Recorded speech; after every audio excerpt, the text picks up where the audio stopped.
Hello, my name is Mark Clements, and I am an activist in the city of Chicago and a national activist against juveniles being sentenced to natural life as well as against the death penalty. This evening and this early morning, I want to bring to your attention the case of Stanley Howard. Stanley Howard is a person that was taken down to a police station and he was tortured by Chicago police to confess to a multitude of different crimes. And once he confessed to those crimes under duress of torture, in 2003, that was, Governor George Ryan commuted Stanley's sentence. Okay, he commuted the sentence for one of the crimes, but the other crime remained.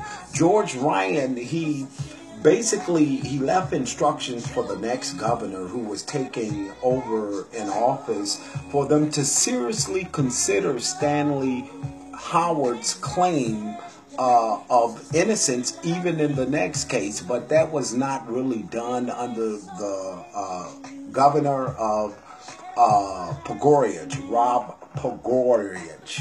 And what he basically done, he just made a mockery out of the governor's office. And and I do want to state, I do not believe that Pogorich should have received all of the prison time, but he did make a mockery out of the governor's office. And, Stanley has been incarcerated since 1984. Can you imagine that? Since 1984 for a crime that he did not commit. This is what Stanley has been incarcerated, and he's now incarcerated for a robbery, kidnapping, and a rape. Okay, and let me tell you, he has always maintained that he committed none of these crimes.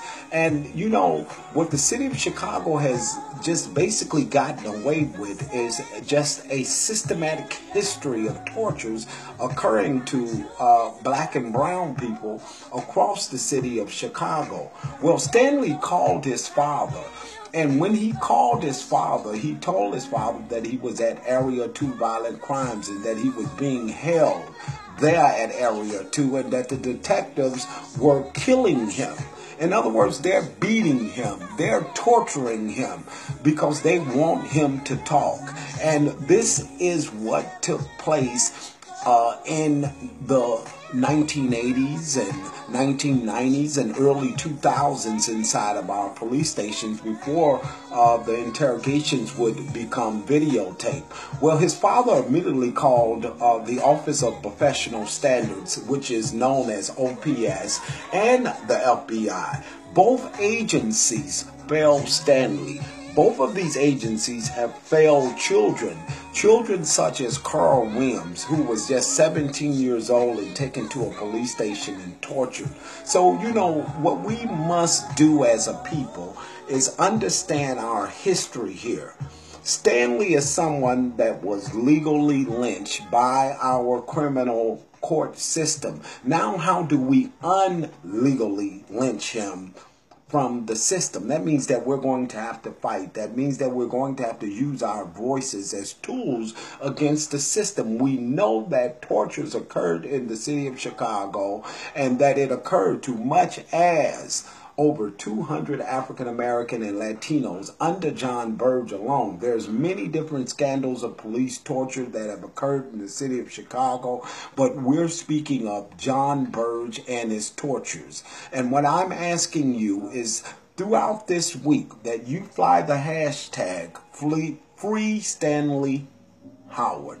Free Stanley Howard. Can you say that again? Free Stanley Howard. Fly that hashtag. In other words, you would put the hashtag symbol and you would put Free Stanley Howard. Fly that. Give opinion as to what you would do if you were Stanley Howard and you was locked up in prison and you have been there for almost 34 years of your life. Communicate. Let us know. Fight with us. I'm going to be giving you ways how you can help Stanley Howard throughout this week. And I'm asking that you share these videos and that you share the videos with people who are like-minded. I want to thank you and God bless you. I say it loud and clear. Free Stanley Howard.